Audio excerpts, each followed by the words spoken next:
You know what you could have done? You're like, Grace, sorry. I think I maybe gave you the wrong item. Can you read back to me the scroll that I gave you? And then after they read it, they're like, no, okay, that is the one I meant to give you.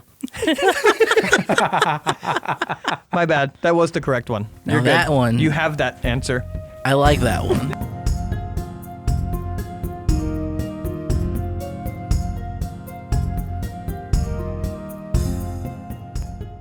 Welcome to Take the Damage podcast by Unfortunate Ones. I'm Sav. I'm Nix. And I'm Graythorn.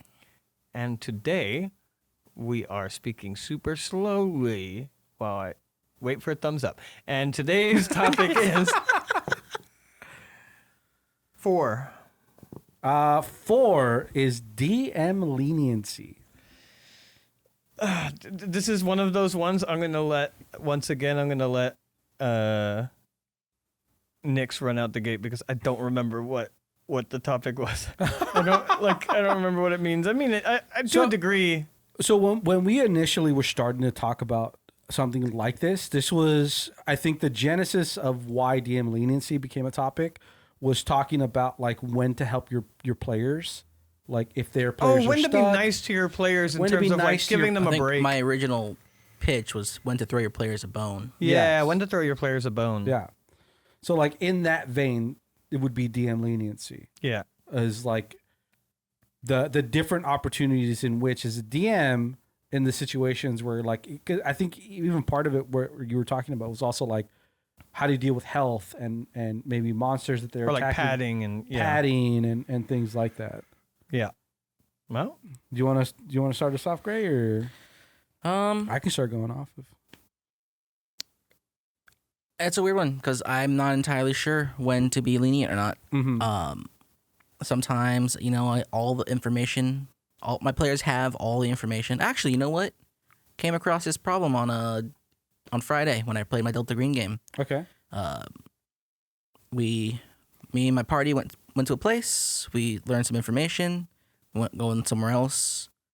We went looking for more information, talking to victims of the said vector. That happened. The creature that we're supposed to be looking for. The weird thing that we're supposed to be looking for. And two of the people mentioned the same name as one of that person being someone that they met while they were drinking. Mm-hmm. And despite one of them being a heavy drinker, after he had 2 drinks, he passed out, went and did crimes, didn't remember anything. So like, okay, so obviously this guy, this Michael person, is the person we got to look for. He's the problem. We met that guy. Second NPC we've talked to. No one remembered his name. We never got a description of him. Both the people we spoke to had a description of him. A bartender had a description of him. None of us remembered him. So our handler is like, guys, copy and paste me your notes. I wanna see something. So I copy and pasted my notes. My friend copy and pasted his notes. My other friend copy and pasted his notes, which were non-existent. So he gave that guy, the non-existent guy, an intelligence check to. He's like, "Oh yeah, you saw this guy. This description is familiar to you. You just can't put a finger where."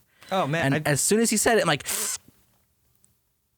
"Fuck, I know who that is. Yeah. I know exactly who he's talking to, but I can't because that wasn't the voice in my head telling me that it was there." So it's like, after I want to say this came towards like the third and a half hour of our session, where we're kind of floundering for that last fourth hour. We're just floundering about trying to find this person. We don't know how to do it. Sure. DM throwing us a bone. Yeah. So, 2 things. One, I just want to point out that is one of the number one ways that I throw bones. More specifically, I do it more often when I want something known. I want something to happen. Is just a general like, oh, Nix, make me an intelligence check. And then if you roll too low, I'm like, oh, never mind. And then if you roll high enough, I'm like, hey, you table full of idiots. Here's a thing that you guys know and the hint that you guys got and what it implies.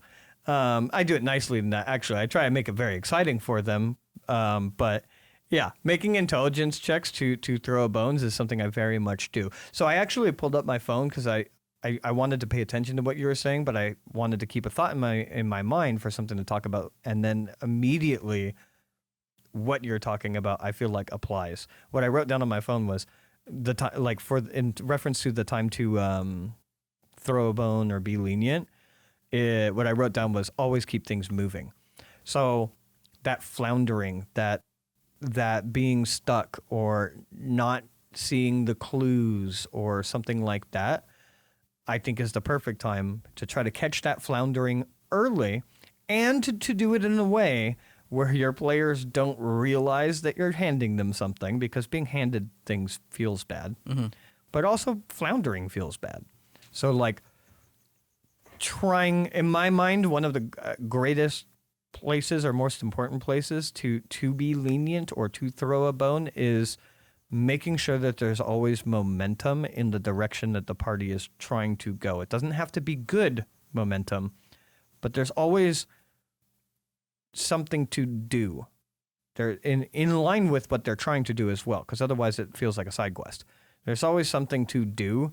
There's always something that they know that they can like go down that path. And if they start floundering because they miss something, an intelligence check is an easy answer for that. And if they miss that? And if they miss that, so I was going to say, so it doesn't always have to be positive. Doesn't always have to be positive. So an anecdote from Lord's Fall, one of Nix's earlier campaigns when he was a younger DM in the world.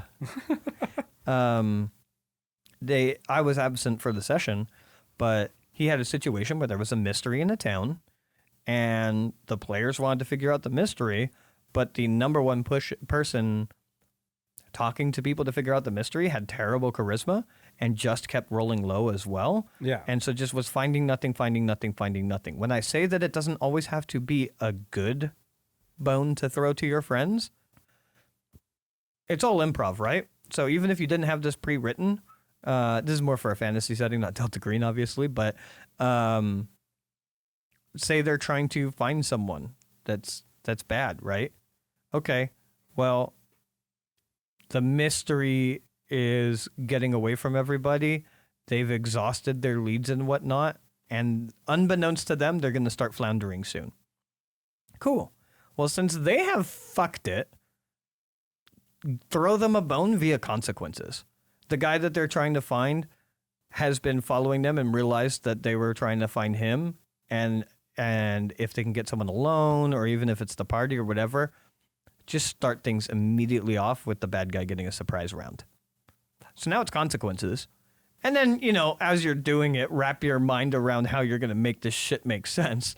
But as soon as they interact with this guy, now they have a lead. Who was this guy? He had a note in his lapel. It leads to this guild, blah, blah, blah, blah.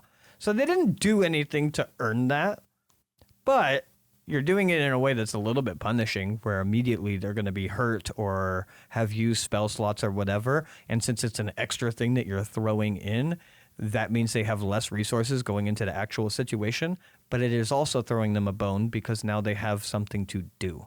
Well, at least in the context of what you're saying, given situations like this, where if your players are floundering around, are asking a bunch of questions, or at risk of floundering, at risk of floundering, and like a person is asking questions but not getting any answers. When you said that, like, they haven't earned that, well, technically you could say that them actively asking these questions, going around talking about things, that has garnered their attention. So they have earned it in a way where, like, if somebody who is being asked about, well, they've earned it in a way of putting effort in. When I say they haven't earned it, I mean, like, they've failed every roll. They've failed every opportunity. When you present them with the situation where it's like an A or B choice, and A gets you the information and B doesn't, and they choose B, they've just done everything in a line of bad decisions or bad rolls that have led them to floundering. So now, throw them a bone by giving them a punishing lead. Yeah. The other is a way you could do it. It's very dependent on the party. Some people wouldn't get upset if they just found the lead. They wouldn't make the connection to you being nice, which they should never make the connection to you being nice. Your players should never think you're nice. But yeah, I would say specifically in that situation, your Delta Green situation, yeah, them floundering, that's the perfect time to throw a bone. And there's multiple ways to do it. It could be in a nice way. It could be through an intelligence check, or it could be through something happened to fall in their lap, coincidental opportunities, like they see that person again, right? They don't know what to do. Well, they're going to go figure it out at the bar. And then that person, even though it doesn't make sense for them to be at the bar, you can improv why it makes sense. And they are there in a capacity where someone's passive perception is able to pick it up. There you go. Freebie. You've been bone throned. Throned? Throwed? Thrown? You got it. Yeah, you're there. Sometimes that sounds fine, but I'm weird with how I play things sometimes, and I feel like if the circumstances that they create just somehow manage to avoid the bullseye, right? Yeah. Like everything they do Yeah. is around the rim of the dartboard. Yeah. Like the whole reason why I came up with this topic, or why I wanted to put this topic onto the list, was during my intermission 2 campaign, they were supposed to go investigate a thing. Mm-hmm. They were supposed to go investigate where the Imperial seal that could help unleash the Fire Lord has gone missing. They got to go figure it out. Yeah. So they went there. They exhausted all their options, and the answer was literally in one of their possessions, because they found a scroll. I'm like, it's like, oh, what's on this scroll? I'm like, oh yeah, it's you have a spell of Pass Without Trace and a spell of 2 charges of Seek Glory, which is a spell I created, which is just. Have you played Skyrim? Yes. You played Skyrim. You know the spell Clairvoyance? Yes. Where you charge it and a little misty light just goes and follows you GPSs you to your objective. Okay. Yeah. Yeah. It's literally that. Okay. I copy and pasted it to the player, and I copy pasted into the general chat after somebody else had taken the scroll, and everyone said, "Let me see that scroll. Let me see the scroll." Blah blah blah. They stayed there doing stuff for way too long after having the answer in their hands. As in, like, stayed in the moment, or like they left that moment and tried to do other things despite having the answer? They had the answer. They didn't know they had the answer, despite it very clearly saying, and despite the prompt for this game being that is their main objective. And the thing says, your most main objective will be laid clear to you. The path most clear to it will be visibly seen. Yeah. And they just had it, and they kept wanting to investigate everyone in there. They wanted to go find somebody else who was in the opposite direction of where the mist would have led them. So there's this, and I even brought in another NPC to try and prompt a conversation about anything that they found. Yeah. But that never came up. The scrolls never came up. I have a question. 1, are passives a thing in your game? To an extent. Okay. And 2, was this at all ever meant to be a mystery? Slightly. It was. Okay, that's different. Because if the answer was no, if they turned it into a mystery by being dumb, then my response would be the bone you could throw them to just get things moving is 2 ways. 1, turn to your most intelligent character, consider it a passive give me, and just be like, hey, your character realizes that scroll that you got does exactly what you need it to. And it's a gimme. The other thing that you can do if it's not, these are both responses, if it wasn't meant to be a mystery at all and they're making it a mystery for no reason, the other thing you could do is just above the table make fun of them. Well, I did at the end of it. Yeah. By the time the session ended, because this was supposed to just be a 1-game session. This part of the 3-part campaign, which is supposed to be 1 session, and the next one's supposed to be 1 session. The first one's supposed to be like 4 or 5, and all the fun stuff, all the killing for first one, then the investigation role play to give them a little feel for the world, and then the last one is where they're supposed to feel fucked, but feel really good if they win. Yeah. I'm at the end of it, I'm like, you have the answer in the scroll. There's 2 answers. You only need to cast one of them. Take a look at the scroll. Read the scroll. Read what I wrote for the spell. I mean, if they started floundering, not moving on, you'd be like, hey guys, I feel like you missed something. Go back to your inventory. No, I had to be very blatant about it. I literally just put it in their face. Like, I copy and pasted it into Discord. I'm like, and I read it out loud, and then they're all like, "Oh, is that really the answer?" You know what you could have done? You're like, oh, Gray, sorry, I think I maybe gave you the wrong item. Can you read back to me the scroll that I gave you? And then after they read it, they're like, oh no, okay, that is the one I meant to give you. My bad. That was the correct one. Now You're that good. one, You have that answer. I like that one. Yeah, that one's pretty good. That one's pretty good. That's a pretty good way to like have your players have somebody read it out loud. That's funny. Oh, players. Because you mentioned a little bit about using passives, because it's recently we had a conversation with me and Sav, with one of our friends, talking about, and it just kind of reminded me, and it kept me thinking about like Lord's Fall, which is we've referenced, which is like my first really long campaign that I ran with a bunch of you guys, a bunch of my friends. Looking back at how I ran that game, like, oh, there's so many decisions that I made that I just would not make again. It was a huge learning experience, and Gray being at the time a little bit more experienced as a DM and a little bit more experienced with D&D in general, like he definitely also pointed out a bunch of stuff, and he was paying attention to how I played, and then Sav was paying attention how I ran the game, and it was also insightful for other things as the game was playing. But that lesson, I believe, came about, well, not just there, but also in Realm Watchers, but just like sticking so strong to the idea of like, oh, the failed rolls, and like not responding to that or not doing anything with the failed rolls. Yeah. Is like a clean solution is the using your passives. When possible. When and when possible. it doesn't feel like a give me. So like, you should allow people to fail. Yeah. For an amount of time. Yes. And then like obviously if their choices are very directly like, say there's runes that are a teleportation circle, and then someone casts a spell magic on them, they're gone. Right? Like there's a level of failure that you have to allow to happen. But it also table determines it too. The table absolutely determines it. Some people want, if they don't nail it, they want to have failed it. Like to give an example would be like our Realm Watchers games. Yeah. If I was running a game with Sav and Gray, and there was a mystery to be solved, and you guys were just absolutely fucking it and absolutely weren't figuring it out, I would let you fail. I'll let you fail for the thing, you know. It's so dependent, but I would probably do the punishing thing instead. Like if I had whether you guys knew it or not, there was a clock involved, Yeah.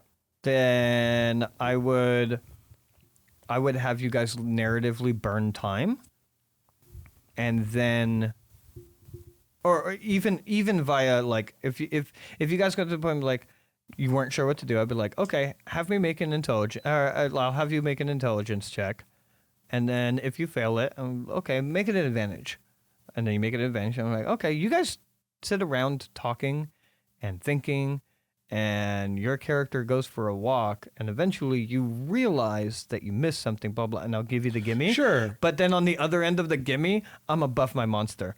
Because you guys get there, and then whenever it's revealed that there was a clock, and I was like, yeah, there was a clock, and you guys took too long, so now it's more powerful. Yeah, Have fun in the fight. Well, I think it's I definitely I would not necessarily let you guys flounder in terms of like whatever. But if you guys were going down the wrong route, or were doing something, Sure. it was just like you said, if there was a clock or whatever. Like to me, I was like, yeah, I'd let that happen. Yeah.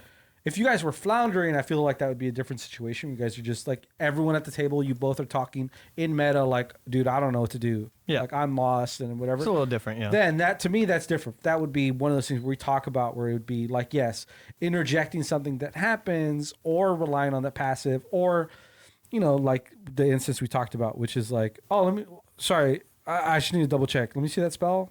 Could you read it to me? Yeah. Okay, yeah. Let me see the description of that item that I gave to you. That or like, there's somebody that's crossing your path, and what was your passive again? Oh, Yeah. okay, yeah. You notice something that's Yeah. kind of as he's putting something away in his back pocket that there's something that he's holding, and so like definitely one of those kind of like try your best to sneak it into the narrative to not like just overtly go to your players and be like, hey guys, here's some keys, go follow them.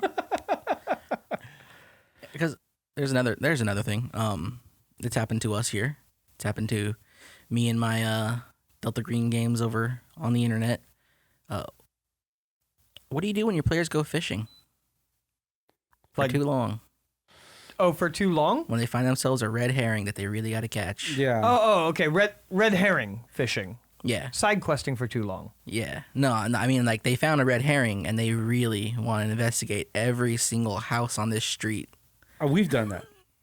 We did that in one of Gray's games. I mean, every single that was his first game. one. Sorry, your game. And that was my We did that. first Me and- ever DMing game me too. and Gray did that at Sav's game. Yeah. I would say without them asking, have it be an investigation check, as they would already be. Like, their expectation is like, make me an investigation check. Cool, you go into this house and you see these things and blah, blah, blah, blah. And then instead, without asking them, just have it be for the neighborhood.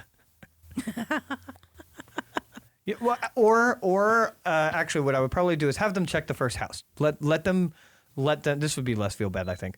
Let them go through the red herring a little bit, so that they feel like their decision to go to this red herring is being respected, if that makes sense. Fully investigate that first house, and then when they start talking about going into the second house, allow them to do it. But as you are narratively recovering from their check, and now you know that there is a pattern, they're going to the second, now they're going to the third, now they're going to the fourth. So on that second house, or the third house if you want to be sure it's a pattern, I would say have them make the check. So we're doing this one more time. They investigate this house, and before you finish your narrative, do that classic thing of just putting things in the players' minds, where it's like, hey, you realize that this house is empty, the house before that was empty, and the first house you guys went to is empty, and you start getting the feeling like this is a pattern, and the rest of the houses on this street are going to be empty. It's a little frustrating for you because you guys thought this was going to be a thing, and you're starting to realize that there's nothing here for you. So let them fail a little bit, and then just shove things into their player brains. So eventually you just end up showing them the stop signs, like, stop. Yeah, and they don't have to stop. Turn around, please. They don't have to stop. You just heavily indicate to one player. This also allows for RP because you only do it with one player. And, Hey, you, Gray, have these thoughts of this isn't going anywhere. or What are you guys doing? And now you have the opportunity to bring that up to the group. Yeah, you could do that meta injection. You could also do like an event happens. Yeah. You can have it like they see something and then they can follow that. Yeah. That takes them to the area they're kind of supposed to be. Uh-huh. You could also have it so like when the players are investigating something, like they open up like a drawer or something, and then there's a map that says like you are here, and it says like the mystery is over here. No, I think I would go with either injecting something or let them actually investigate a house. Let them investigate the second house, and if they go through the third, just narratively paint the rest of the block. So that it's like, okay, you investigate the first house, there's nothing. You investigate the second house, there's nothing. You investigate the third house, you go into investigate the third house, you go into each room, and then you subsequently go into every other house on this side of the street, and there's nothing. I think the map idea is better. I like the map idea. Hey, let me see the description of that house that I gave you for the first 4 houses. Oh, no, that was the right description. Okay, just making sure. There was nothing, you say. Yeah, there was meant to be nothing. Yeah. The first 5 houses. Oh, you haven't done the 5th one yet? Sorry, the first 4 houses. Don't meta. But Were you clue in the next? don't meta, but yeah, the first 4 houses, not 5 houses. That was my bad. I misspoke as a DM. Yeah, sorry. Yeah. Like, I'm not changing. Yeah, no, you're good. You're good. You're good. Did you want to go to the fifth empty house? I mean, fifth house? Sorry, my bad. That was a good way to do it. Lovely, lovely, lovely. Yeah, I mean, it's because I think at least being on that side of the table, like even the red herring thing, kind of like what I was saying about Realm Watchers, where I'd let you guys like. I think part of me as a DM, I would get a little frustrated, like just like, man, they're really not doing it. Like I kind of wish that they were going down this other path, whatever. So I think it's very hard to know, not in the moment, of how I would treat it based on my table and my team. But like I think yeah, it's different for every table. Yeah, for the most part, when I run a table and I want people to enjoy the story I have written, whatever. Yeah, it is frustrating to see your players just like man, they're really not getting it. It's like, at least for me too, I get hard on myself where I'm like man, did I not set up? Did I not set up well enough? Did I not was it a way that I could set my clues up better? Is there different ways? You guys investigating every house in an otherwise empty neighborhood on your way in my first mission, I was like, do I just keep letting them do it? Or like, and you guys got to a point where you're like, I'm not sure what to do. And we were like, well, maybe instead of checking every single door, maybe walk through the city a little more, because you guys are at the first intersection in the city. Yeah. Yes, every house is empty, but there are more intersections. I think it is one of the things that has been, at least for me, has been so insightful about like our group and how we ran those games. Yeah. Was usually the post-mortem, the post-session. Oh, totally. Was talking about a lot of that stuff. Well, it's one thing that I love about this podcast is inspiration. Just to plug the podcast on the podcast. I mean, yeah, because if you got to be listening to it if you're yeah. But one of the reasons for it was those post-mortems. There's a map that says you're listening to this podcast, and it says actually the podcast. You are here, and also the podcast is here. No, the whole purpose of this podcast was to kind of publicize what used to be the postmortems of our game night, of our sessions. And I learned loads of things from that, in terms of like mitigating behavior at the table, not like bad behavior at the table, but like situations like this, where my first Realm Watchers mission, you guys did get to a place where you guys were getting a little bit like, not upset, but just a little bit flustered of like, I'm not sure what to do here. Yeah. And I was allowing you guys to flounder for too long without doing something to pull you into the story. But in my mind, I was like, but you guys aren't doing the thing that you should be doing. Yeah. But it only should be in my head. And having seen that and talked about it at the table multiple times, it's like, yeah, that's the DM's job, has to mitigate floundering. But how do you do it? It's like we talked about before, that mystery in the city for Lord's Fall, which is like, being me at that time, being a little too stuck in the like, oh, you're doing the thing, but you did it and you rolled poorly. Yeah. It's like, well, I mean, what do? My hands are in the air. I'm doing the shrugging shoulders position where I'll like, you rolled poorly. What I can't. Something to talk about there though is that was also a side quest. So you gave the table a hook for a side quest, and they tried it and they failed. Okay. They tried it a second time and they failed. Okay. They tried a third time, and in my mind, I think you were kind of making this point earlier, or maybe this is the point you were making earlier, is the third time that they're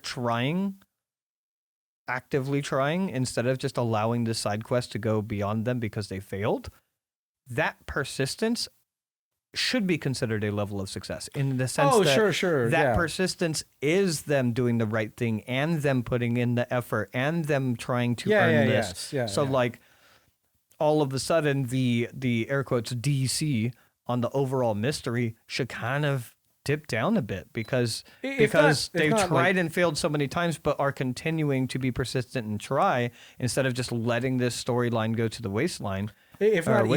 Even like kind of what we're talking about, which is you've kind of then exited the realm of, as a DM, quote unquote, needing the DC, which is like your players are at the table. Your players are playing. They're trying to do a thing.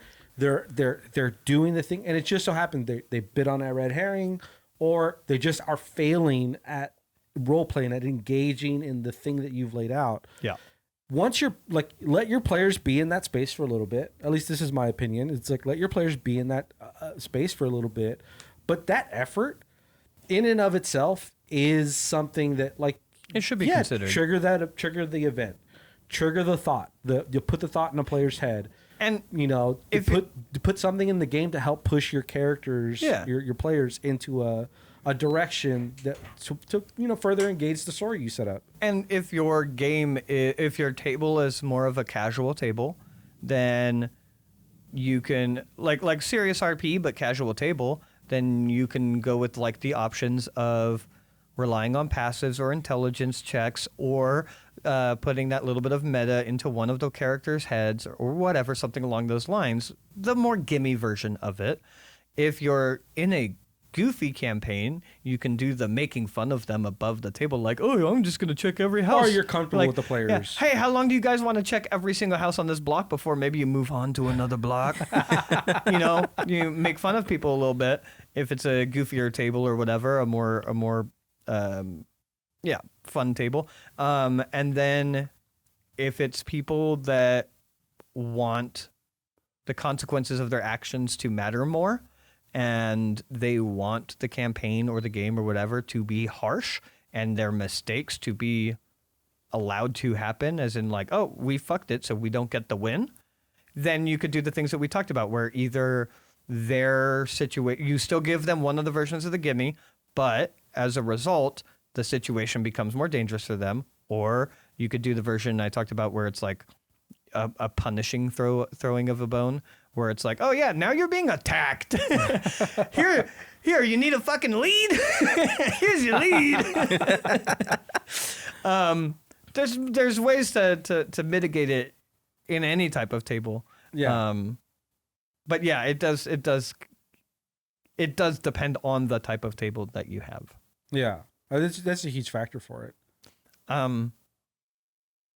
When we what was I going to say? I don't know. I forget. It doesn't matter. Oh, you know, it does matter though. Yeah. Rolling on the loot table. Rolling on the loot table is very important. It's already time. Yeah. Here we go. Come on, everybody. Let's get hyped. Let's go and roll Yeah. on the loot table. Yeah. Let's go and see Let's who do it, our everybody. sponsors will be. Come on. Let's go. Let's go roll on the loot table. Yeah. Let's do it, everybody. We're all doing it together. Yeah.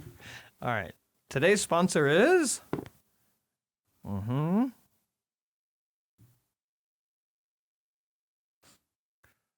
I can't pronounce it. Follicle-mancy? Follicle-mancer? Yeah. Follicle-mancer. Follicle-mancer? Yeah. Follicle-mancer. Nope, there's an L in there. Yeah. Follicle. Yeah. Follicle-mancer? Yeah. Okay. Yeah. Where do you think the "ul" sound comes from? Your face? Well, I mean, it'll come out. that is true. It is coming out my face. Through the... But I need to ask you, does this sound familiar to you? Yes. A great barbarian warlord walks into a bar. His rippling muscles and mighty adamantine maul strike fear into the hearts of soldiers, town guard, and rough and tough brigands alike, only to find that his glory days as a household legend have come to an end as the bar continues to go about their drink and merriment without batting an eye.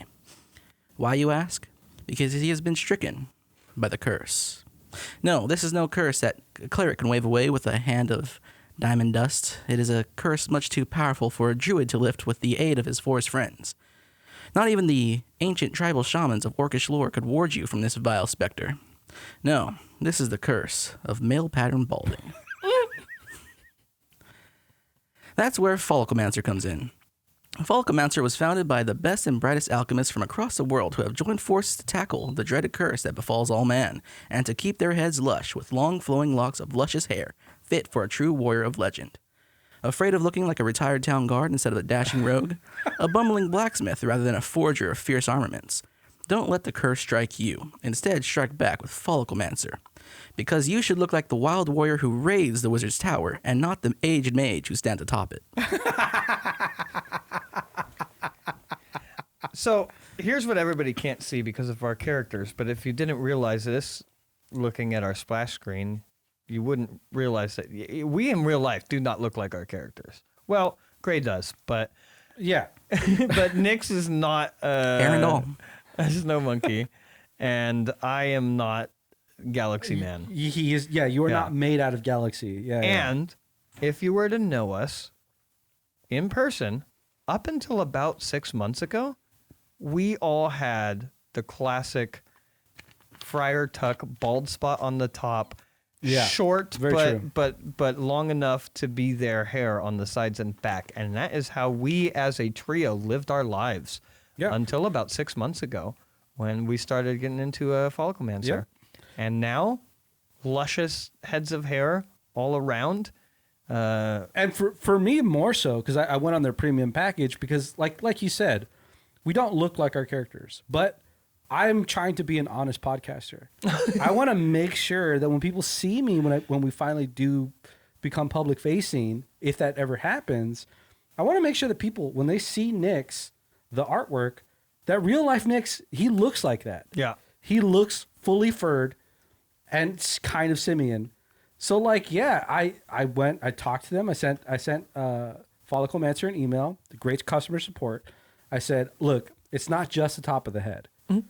You guys have a bunch of packages, a bunch of stuff to cover, beard loss, Yeah. hair. Which, to be fair, they said that obviously you could achieve that by rubbing this product all over your entire body, but Yeah. it is highly unrecommended by most doctors who have had time to review the product, and they could not have been more wrong. Yeah. Because look how furry you are. It's getting there, man. It's pretty good. The hard part is going to be dyeing the hair. That much hair to dye that white color, but it's getting there. Put dude. it in the tub. I mean, it's one of the reasons why, as soon as we started using Follicle-mancer, I had to appreciate them. I had to appreciate the fact that they were, one, willing to tell me this was not recommended, but still I gave them enough money where they still gave me the product. You can't beat that kind of customer service. You can't beat that kind of customer service. I know I'm happy with it, with my now full head of hair. Yeah. I am now only bald in one spot on my body, and that is by choice.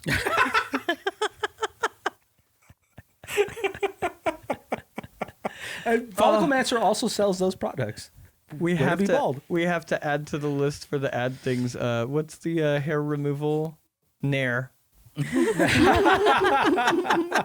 my a mind, companion. Follicle-mancer could be both. It could It could be the- both. It could be both. It could be both. You get some hair here and also remove some hair here. Get a little bit of both. But also, dude, some of those descriptions were pretty cool. Like the lead ups, to the punch. I was like, those are good. I liked it. Well, that's my main job here in Take the Damage podcast. Well, Yeah. so far your only job, because I have absolutely fucked it in terms of getting you the stuff you need to start editing. Yeah, So your only job right now. and I'm cool with that. Anyways, DM leniency. So I wanted to talk about. It's not necessarily DM leniency, though it definitely fits well within the category. Something that I have learned to do in our post-game talks. I would put it under DM leniency, though. Relatively, when I run my games, I like my fights to be kind of close. Yeah, I knew we had this room to talk about this. Overall, I like my fights to be close. And what close means is that if you do your homework, it won't be close anymore. You will be better than the thing, whatever it is that you're fighting. If you don't do your homework and you just charge in full bore, if it's close, it could win. You could have detrimental rolls and land in a TPK, but it's extremely unlikely. But if it's close and you are even 1-to-1, a player character might die.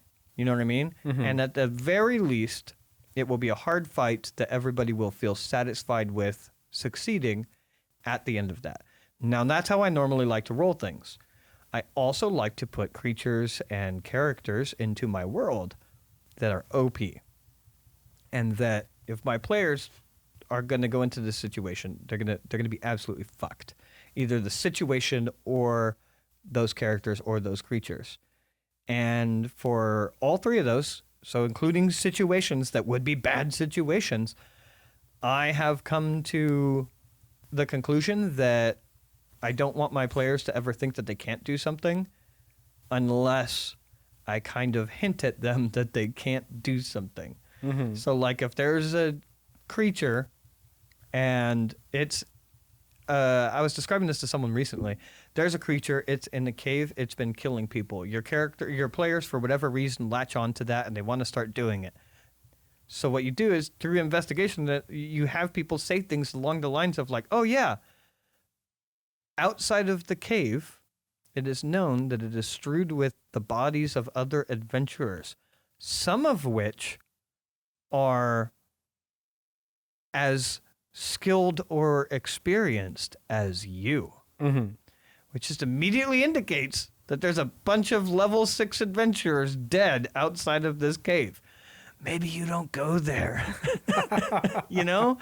So like just heavy hints at things like, or when players are making mistakes, they're like allowing for rolls or passives to hint at or indicate that there might be something going on.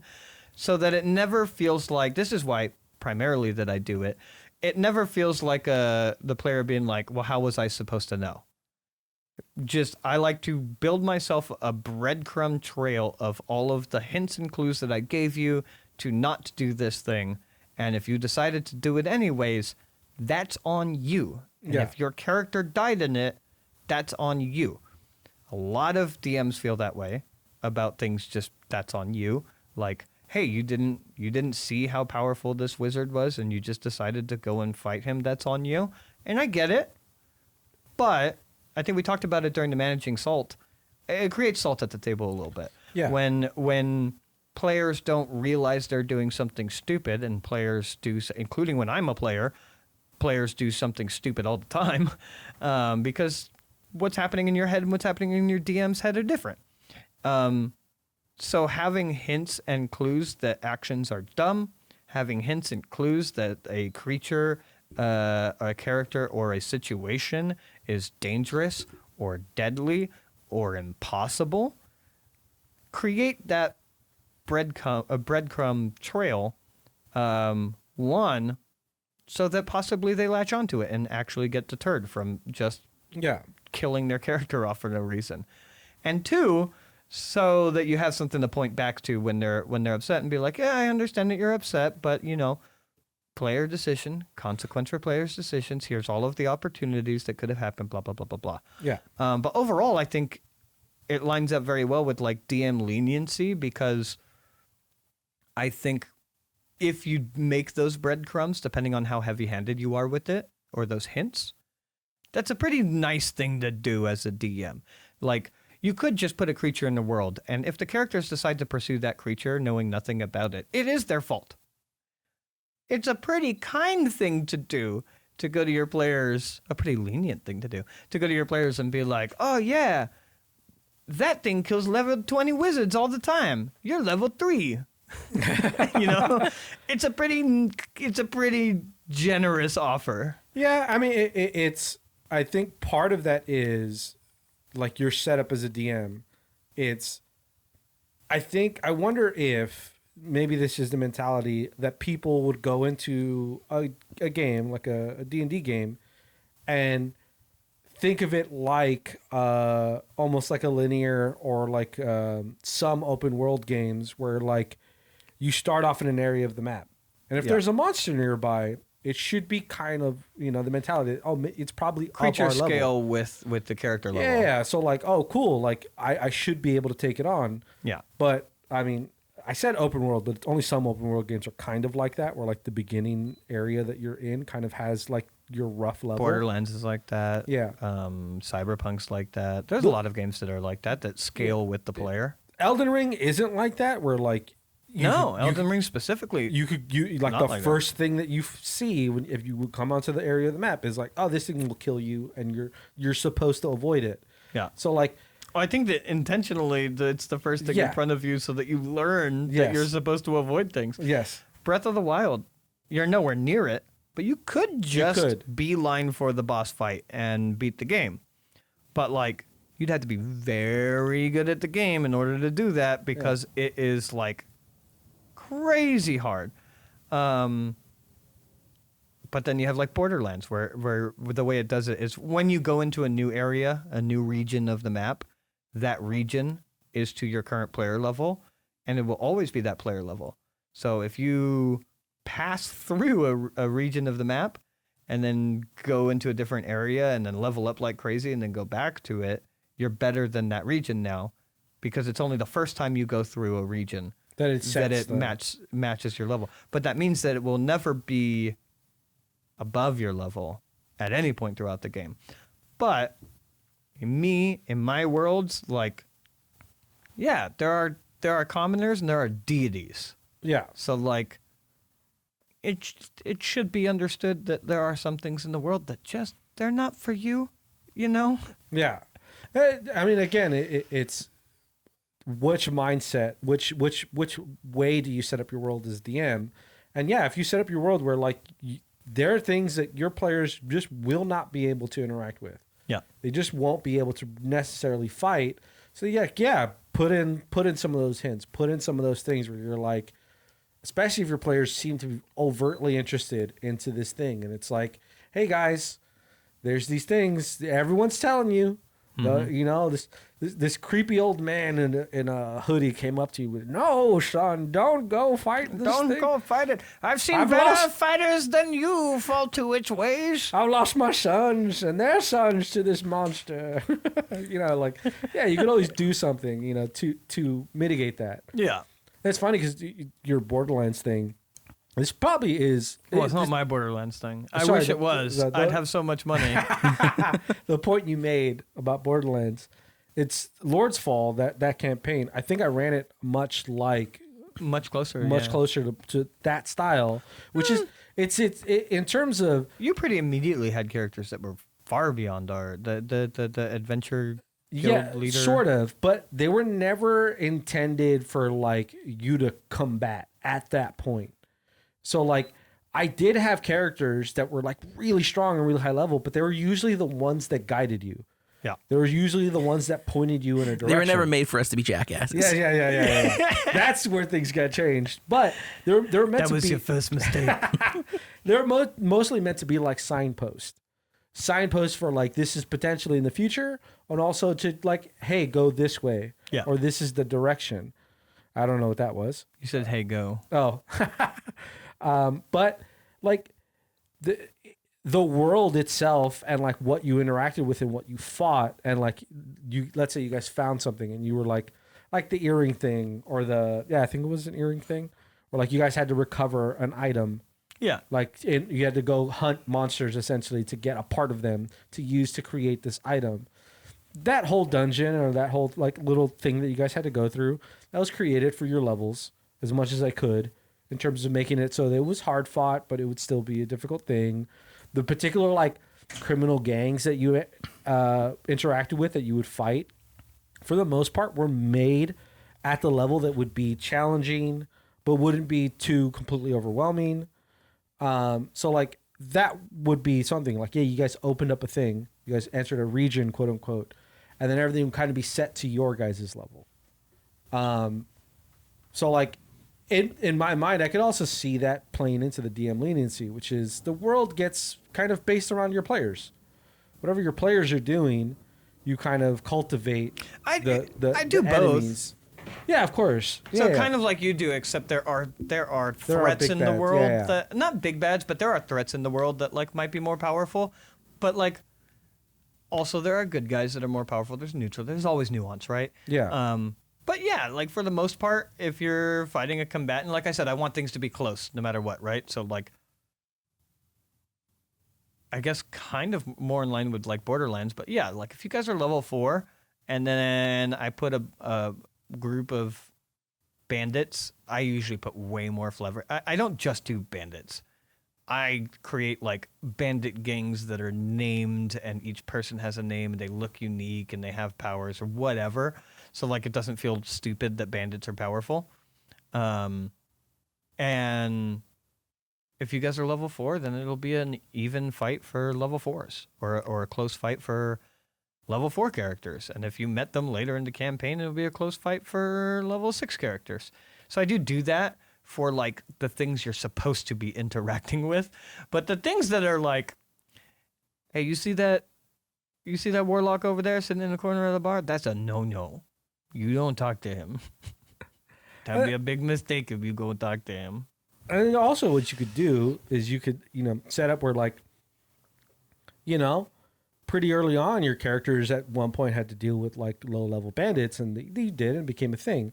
And you can also like, hey, as a cool moment, you can have low-level bandits also interact with your characters and be like, hey, my players can have Slaughter this session is fun for any party. Have a fun moment where they realize how strong they are, and maybe they show their own leniency, and they kind of like, hey, there's no such thing as player leniency. They could just slaughter all of them and torment one of them for half a year. That seems more reasonable. That's what happened. Very similar. Not the torment thing, but very similar. I put that group of kobolds in front of my party, and they were just like, free slaughter session. Cool. And it was. Good. I've also had where something else in terms of like, we talked a lot about like combat and setting up, or sorry, like almost like role playing, and now we're talking a little bit about like combat and stuff. Like I've also had it where I've pulled back in sessions where like if the fight is happening and it's going in a certain direction, and the table is casual enough, and I don't want to like at least at that time, like I don't necessarily want to kill off players, like, because I know that sucks. It really depends. I wanted to talk about this too, but go ahead. Yeah, it does really depend. And so sometimes I would like either pad a little lower or pad a little higher, or kind of like make an event happen, make something happen where like the players are doing something and they hit something and like a piece of armor breaks off. And so like the AC gets dropped a little bit, because I've also had it where like it is a feel bad where a player is trying to play and like they're not hitting, they're not doing anything. And so like, yeah, like how do I fix this? How do you make this kind of more fun for that player? Yeah. So like there's definitely things to do and things to kind of shift around in that moment. But again, it really is deterministic on your like your table, and your group, and what you're trying to do as a DM. Not even just that, but it's also in my mind deterministic on like what is the encounter.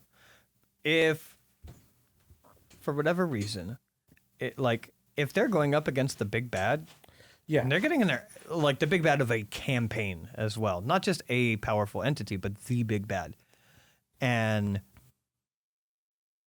like due to rolls or lack of preparation or anything along those lines, and then it starts going to player death, I think that's a wonderful moment to have player death against the big bad, because this is it anyways, right? This is the Sure. last session anyways. I think it's a wonderful moment for character death. As far as the TPK, it's unfortunate, but like if you fucked the prep on the big bad, I'd be more okay with it. But if they're like going out hunting, and instead of that's more finding where a deer, they find a male buck, and they start fighting it, and they're lower level, and like this was supposed to be fucking hunting, and then it starts looking like it's going to be a TPK. Gored to death by a boar. in the Yeah. first- I'm like, I'm going to reel back pretty heavily here, because like, one, they should be able to kill a deer, and two, this is not important. It would be such a feel bad moment if player characters died here. What I will do though is I will allow it to get bad enough where one of the characters nearly dies, so that the consequences will still feel real. Yeah. It still feels like, like maybe we got to prepare better. Maybe we gotta buy more items. Maybe we gotta roll better, whatever. We need to do something better so that we don't get killed by bucks. Not because we got killed, but because we nearly did. So leave the consequences of them fucking it in, but reel back on the consequences a little bit so that you don't ruin either a player or the entire table's narrative by TPKing everybody on a deer. Yeah, it's also like it's definitely more in line to where I was trying to get with that, which is like I wasn't necessarily talking about like the big bad guys. Yeah, but also like a fairly recent thing that happened is like, yeah, if I decided to throw a group of bugs at a fairly new table, and I kind of designed it so that the bugs would be a relatively hard challenge for these lower level people. And one of the characters, who is one of the combat characters, decides to just not use any of his abilities. Yeah, because he's new. Because he's new, and just start using sticks like that were in the fireplace. Yeah. And like swinging the bugs at the bugs. Did you pad that back? Yeah. So I would have padded it back just like you did. I just would have beat him up pretty bad. I did. Then. I lowered his HP a good amount, but it was one of those things where like, oh, I would have. So one of the most important things. I meant I lowered I hit him hard enough to lower his HP low enough. No, I understand. Yeah, I understand. Of all the things I see people talking about behind DM screens, health and passives for every skill, I think should be on there, and that is for this whole conversation about leniency. But also, if you are padding back for the sake of not TPKing or not player deathing, I do think you should sell the consequences. So like, yeah. Sorry, we're all getting alerts on our phone. There's an emergency of some kind. I didn't even read it. I'm waiting to. There it goes. It's a missing person or wandering person. Something Yeah, like yeah. Fun. Anyways, yeah, in that situation, our friend deciding not to use any of their stuff would have been a really great teaching moment if you just kept going against them, knowing the damage that your thing does, and then on the last one, pad the dice so he gets down to like 2 HP or 3 HP or 1 HP, and then let him kill the rest of the bugs. So that at the end of it, it's like, hey, you're fucked. You need a long rest now. And also, like, while what you were doing was really fun, the group suffered pretty bad from you not using your weapons. Learning moment. Maybe when you're playing D&D and you're in combat, you use your weapons, you know? So still allow the consequences to happen to a degree, but reel back on the consequences. If it's not important, if it's like not an important situation, I think you're going to get salt. Yeah. And then if it's not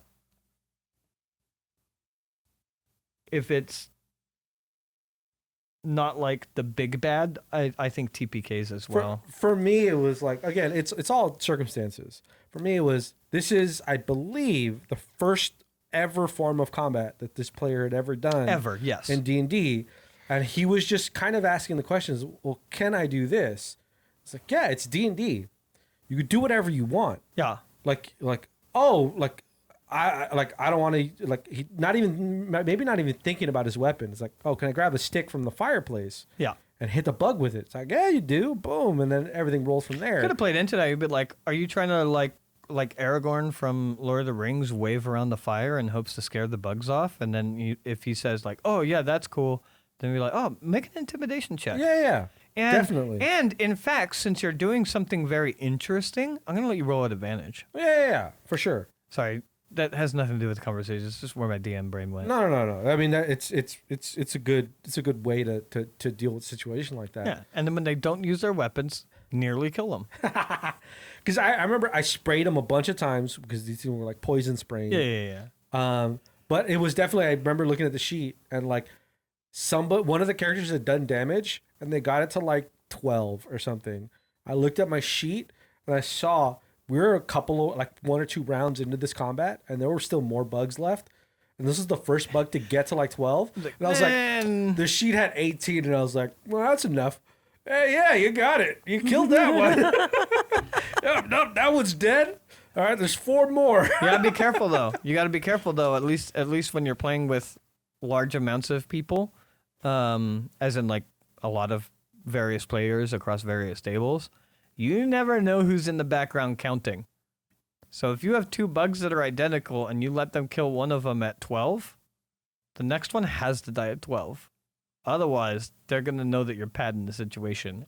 Yeah. And not that padding is bad, but once they realize it, then it kind of breaks a bit of immersion for them, and it might make them salty.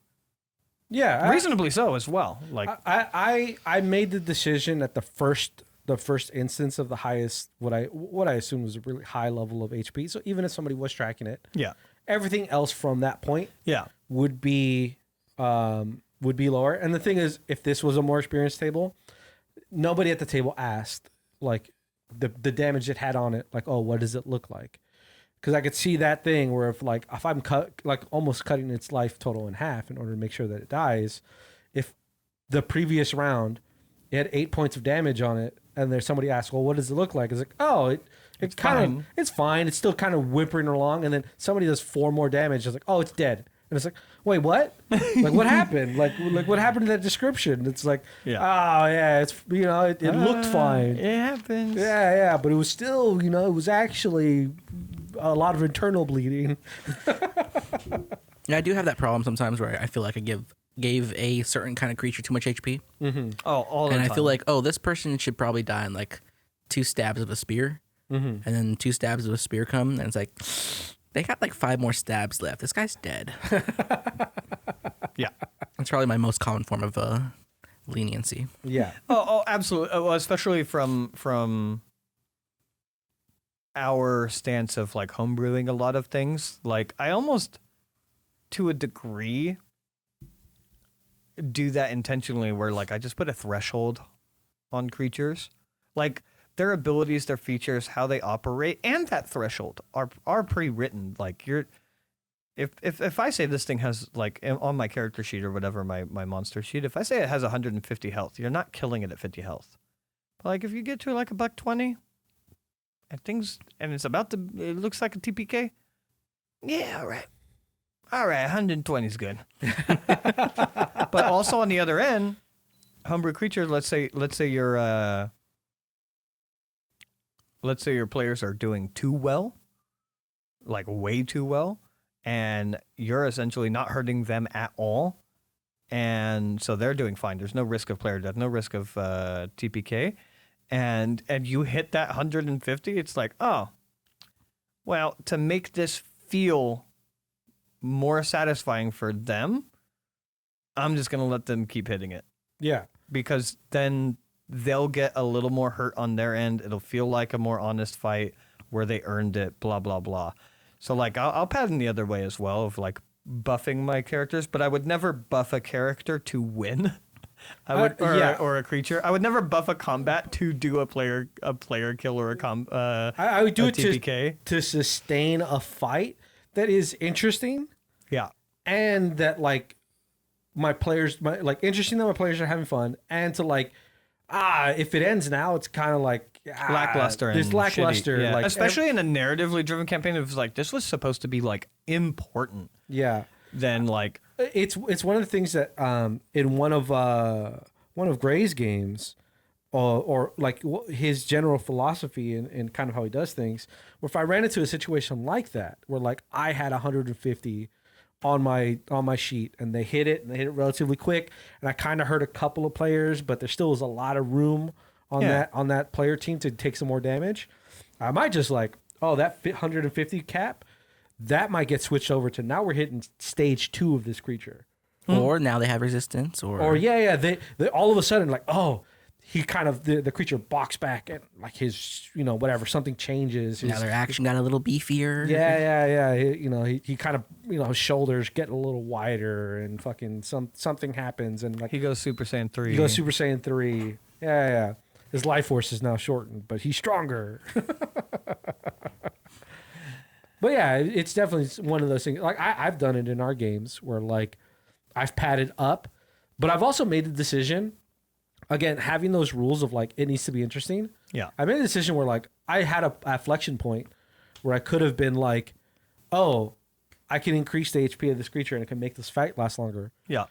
But the fight this was not that interesting.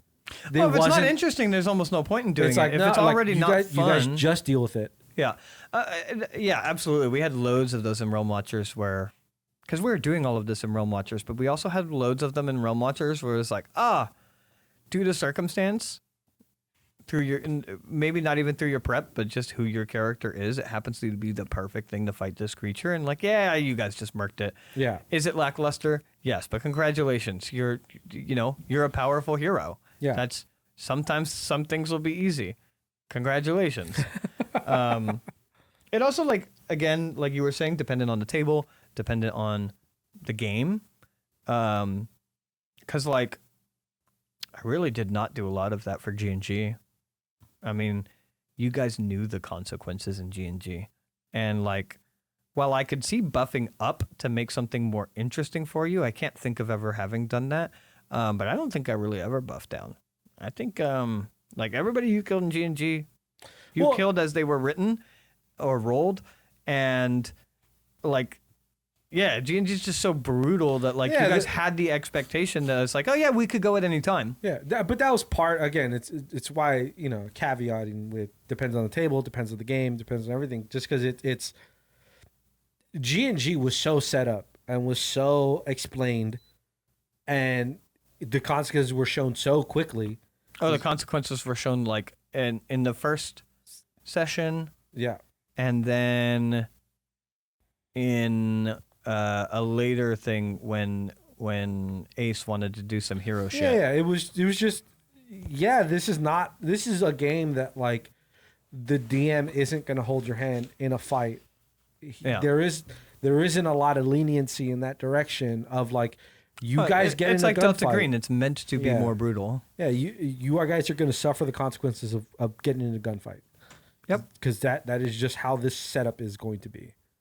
So, like, and of course, yeah, like everything we're talking about, like, it all applies so uniquely. But it also begins feeling earned. Like, you guys had so very few earnest fights, but I imagine anybody that has loads of kills under their belt also has very few earnest fights.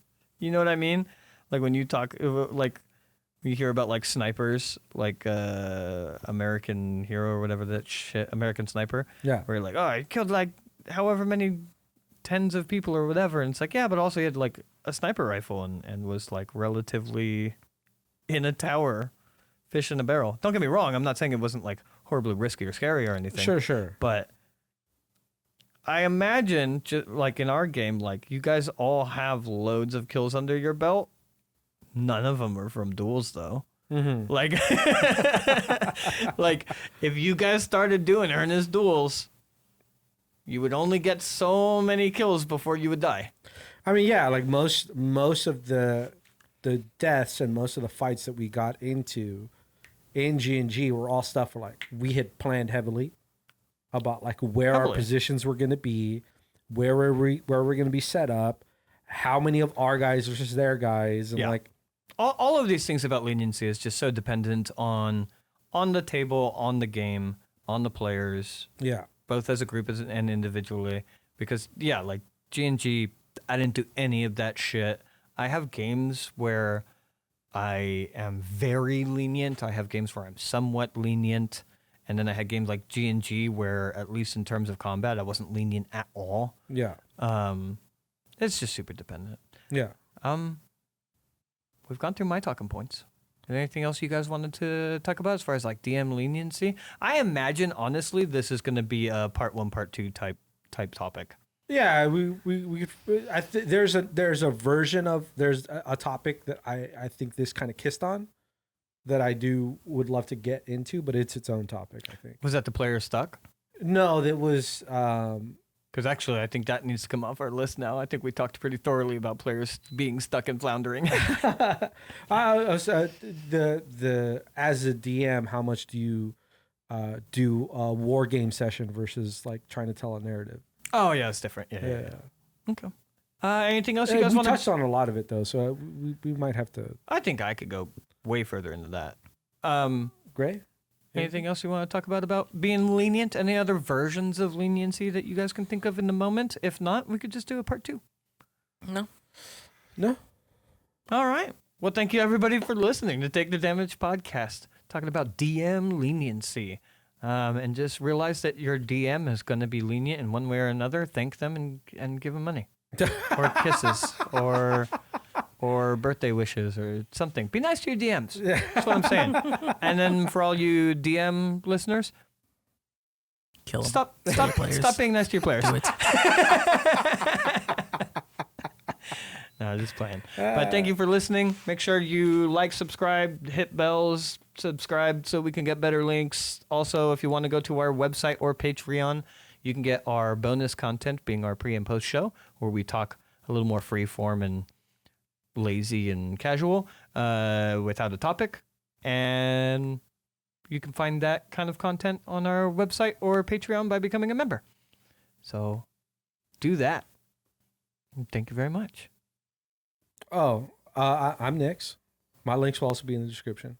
I didn't even say my links would be You in the didn't. description. I was waiting to see if there's anything because you usually tack something else on at the Oh, end. you hit. But I everything. think I hit everything. Yeah, you hit everything. Yeah. I usually also check. Like one of us is gonna hit the like, subscribe thing. Well, you already started. Talk about your links and the description. There's my links in the description. That's all I got. Great. I'm Graythorn. I stream D&D most of the time, kind of on Fridays. Right now I'm playing by the time this releases, I should be still maybe playing a Delta Green game as a player, not as a DM. All the other YouTube reminder If not, stuff. they can catch the VODs on. Yeah, I put the VODs on the YouTube, so. Folds. I'm Sav. You can catch any of my links on the description. You can also catch me over at startplaying.games. I run games professionally. You're more than welcome to join one of my campaigns or reach out if you have a custom campaign that you want to run. Thank you for listening. We'll catch you next time. Yep. Thank you. Goodbye.